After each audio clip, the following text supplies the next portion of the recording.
Okay, to replace the C4 sector shaft, if someone's already cut this piece off, what you're gonna have to do is drain the fluid, remove the pan,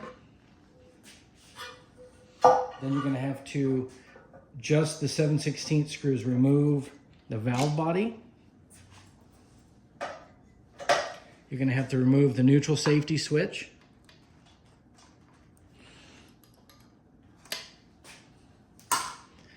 And then down in here, you'll notice this bracket here is part of this. It's part of the kick down, you see that? And that's why a lot of times, if your kick down doesn't work, it's because when someone put the valve body back in, they didn't position this correctly to catch that lever to shift it down. So if this is just floppy, that's exactly what's going on.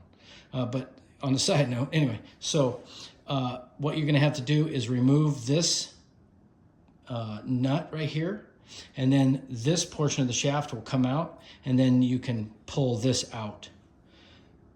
All of that just to replace this mess. Once you go back to factory, then you can bolt the brackets directly to the factory levers and still make all the aftermarket shifters work.